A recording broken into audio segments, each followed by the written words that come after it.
ассалому алайкум бинандагони азиз, инак нашри навбатии бахши хабари паёми рӯз аз тариқи телевизиони сух манзури шумо мегардад. Дар студия бо шумо Ҷаҳонгир Собир.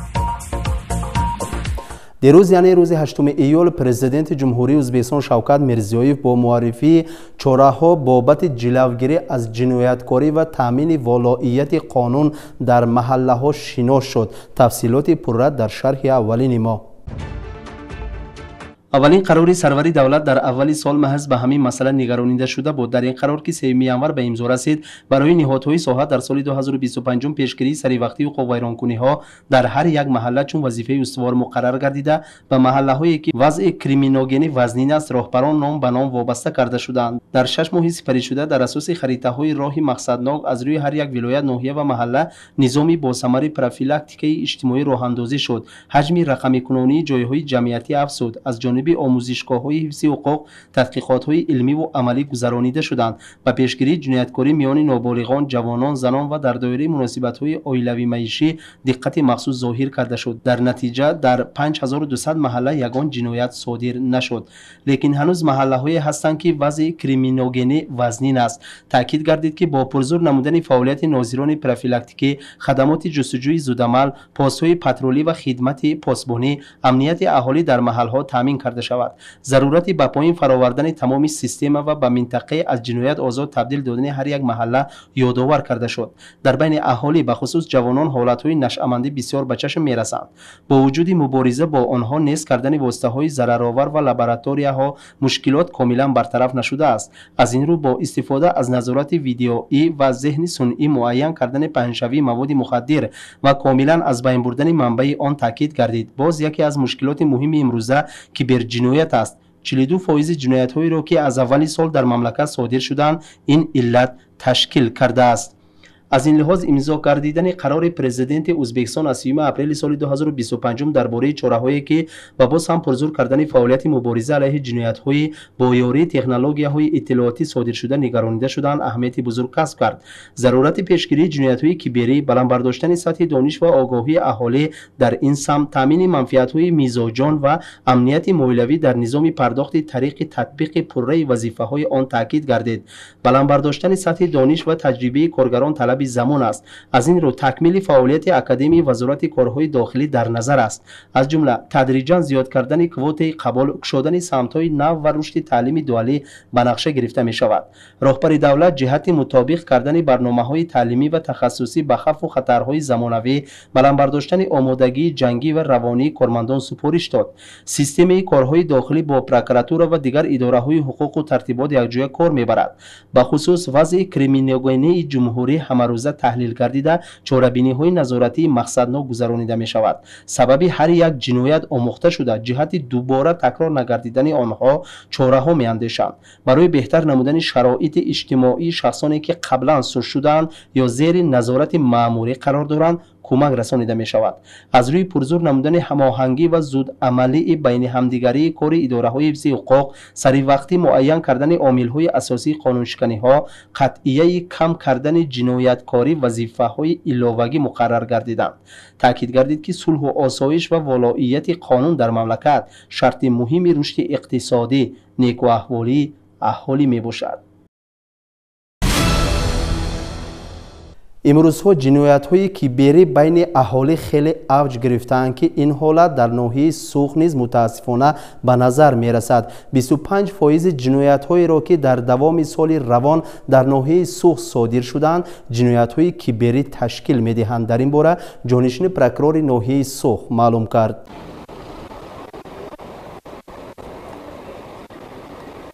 имрӯзҳо гирифтани пешроҳи ҷинояткорӣ ва ҳуқуқвайронкунӣ яке аз масъалаҳои муҳимтарини рӯз ба шумор меравад ва барои ин на фақат давлат ва органҳои дахлдор, балки ҳар як фарди ҷомеа масъул мебошад. тибқи таҳлилҳо, дар давоми 6 моҳи охир дар ноҳияи сух 28 ҷиноят ба қайд гирифта шуда, аз он 6 ё 21,4% ҷиноятҳое мебошанд ки пеши роҳи онҳоро гирифтан мумкин буд.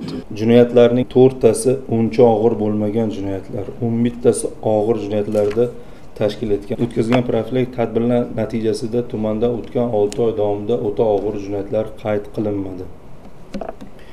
Mazkur 28 ta jinoyatlarning 6tasi oldini olishi mumkin bo'lgan bo'lsa, 15tasi, ya'ni 53.5% aniqlanadigan jinoyatlar hamda 7tasi yoki 25% kiber usulda sodir etilgan jinoyatlarni tashkil etgan. Bu oldini olish mumkin bo'lgan jinoyatlar har 100 ming aholiga 6 undan 9dan to'g'ri kelgan bo'lsa, aniqlanadigan jinoyatlar esa 15 ta, 17 to'rdan to'g'ri kelgan. Shu 10tasi aynan 47 turdagi mahalla jinoyatlariga to'g'ri kelib, kriminal vaziyat ahvoliga salbiy ta'sir ko'rsatgan. در بعضی محله‌های ناحیه سوخت عموما جنایت صادر نشده است، اما در بعضی محله‌ها شماره جنایتکاری نسبت به سال گذشته افزایش یافته است.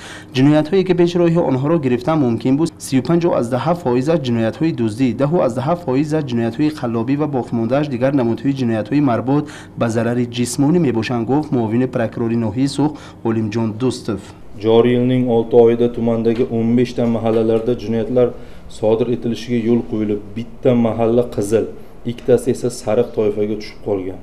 6 oylik hisobotlarga ko'ra, tumandagi bitta, ya'ni Ravon mahallasi qizil toifadagi mahallalarga tushgan bo'lsa, unda 3 ta yoki jami tumandagi mahallada oldini olish mumkin bo'lgan jinoyatlarning 33%ni sodir etilgan. Tahlillarga ko'ra, mahalla hududida oldi olinishi mumkin bo'lgan jinoyatlarda oldini olish bo'yicha o'z vaqtida choralar ko'rilmaganligi oqibatida og'ir jinoyat sodir bo'lishiga zamin yaratgan. در 6 ماه سال جاری در 15 محله ناحیه سرخ به صادرشوی جنایت راه داده شد که از این محله ها یک تایش طایفه سرخ و دو تایش به طایفه زرد شامل شدند. می توان گفت که برای گرفتن پیش راه جنایتکاری و حقوق ویرانکنی، چون در بالا گفتیم هر یک فرد جامعه مسئول بوده، باید همه جای علیه آن مبارزه بریم، زیرا در جایی که جنایتکاری و حقوق ویرانکنی ها به نظر نمی رسند، در آنجا پیشروی به نظر رسیده و صلح و امنیت برقرار می باشند.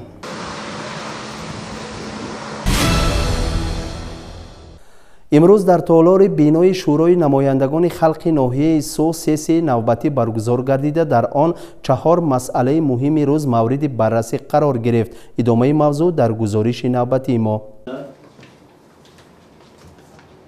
در سیسی شورای نمایندگان خلق ناحیه سوخت دپوتات‌ها، معاونان حاکم، نمایندگان ساحه اقتصادیات، حفظ حقوق و ترتیبات، همچنین حاکمیت چهارم اشتراک کردند.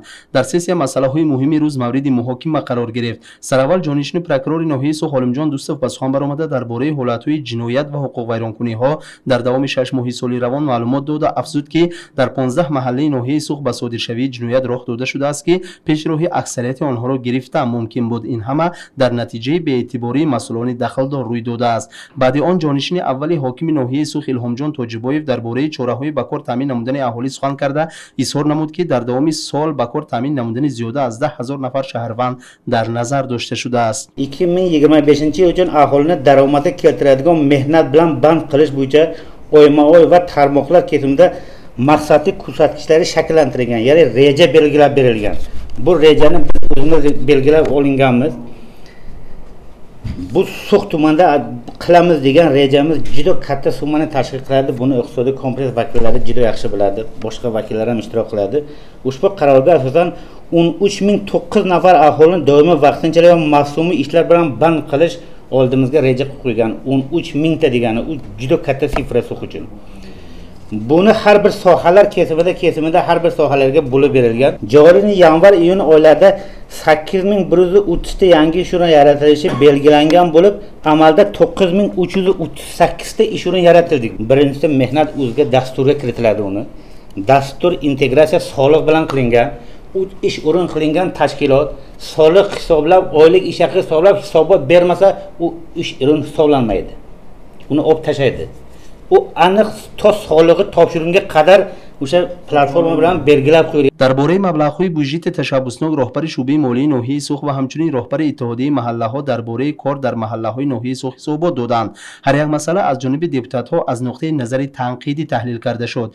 دپوتات‌ها فاروق بابارستم، ولیجان ایرگاشف، قاسمجان حیدرов، نومانجان صدربیک فواید مسائل مهم روز از جمله حسابات مسئولان فکر و اندیشه‌های خود را بیان نمودند. میتوان گفت که سیاست در روح تنقیدی شده گذشت و فعالناکی دپوتات‌ها دلالت از آن است که واقعا هم امروز مقام دپوتات بلند گردیده آنها درد عموم را به یگان مانع به حاکمیت اجرایی میرسانند. با قبول قرارهای دخلدار سیاسی نوبتی به کار خود انجام بخشید. بخش خبری پیام روز دوام دارد. یک گروه جنایی در شهر تاشکند بازداشت شدند که آنها به عوض تضییق رسانیدن و تهدید کردن به اهالی مبلغ به دست می آوردند. در این باره خدمات امنیت دولتی خبر می دهد. در بازار قسم‌های اتومبیل واقع در کوچه فرهاد نوحی اشتیپه شهر تاشکند از فعالیت گروه جنایی عبارت از 12 نفر بازداشت شدند. در این باره خدمات امنیتی دولتی خبر می‌دهد. گفته می‌شود که اعضای گروه جنایی بدون اجازه صاحبان ماشین و بدون بازدید پیشکی در ماشین میزوجان دستگاه‌های گوناگون نصب کرده خدمت تکنیکی رسانیدند. پس از این با وجود آنکه این خدمت با نرخ بازار $600 ارزش داشت، از شهروند $13300 آمریکایی طلب کردند. آنها به میزوجان که اعتراض کردند تهدید نمودند. در همین گونه حادثه دیگر اعضای گروه جنایی بدون رضایت صاحب ماشین به ماشین شهروند دیگر قسم‌های گوناگون احتیاطی نصب کرده از او با نرخ 3 برابر گران پول طلب کردند.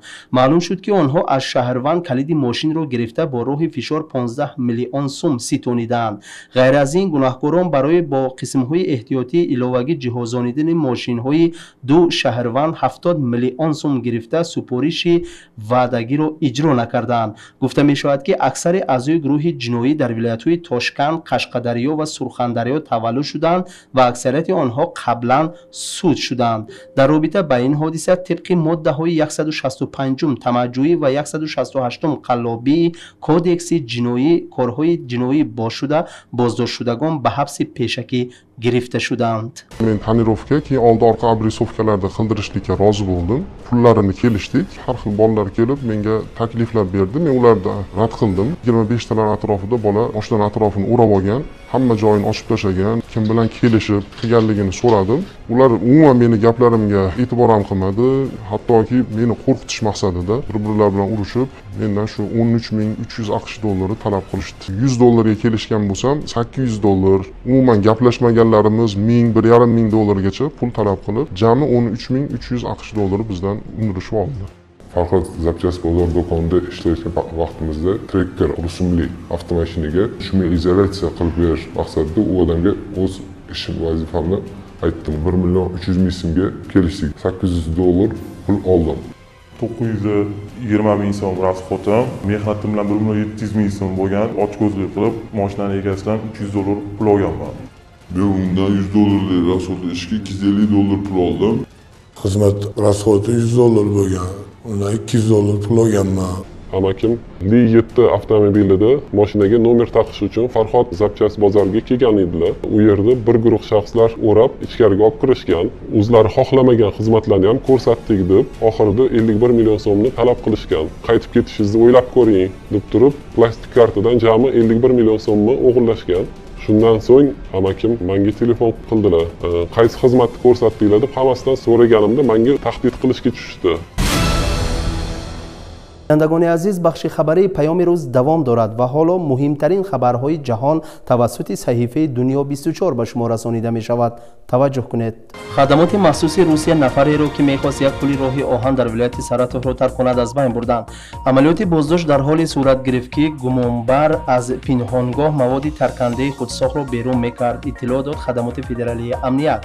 در محل تیرپرانی مواد ترکنده وزنش 11 کیلوگرم، تپانچه مکارف و لوازمات جنگی دریافت شده است. افزود منبع.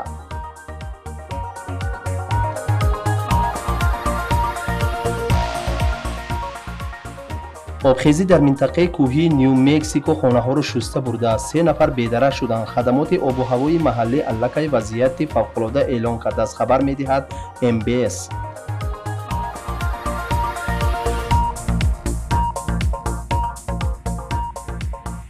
ترکیه روز چهارم است که با سوختار مبارزه می‌برد. بر اثر سوختارهای جنگل در ازمیر بیش از 50,000 نفر از ولایت‌های جنوبی کوچانیده شدند.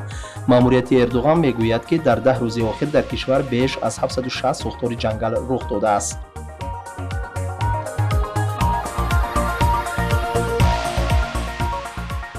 در پیرو آثار شهر باستانی 39,000 ساله پیدا گردید. باستانشناسان در مضافات بررنکه شمالی پیرو باقیمانده‌های شهر قدیمی 39,000 ساله را پیدا کردند. در این باره BBC خبر داده است.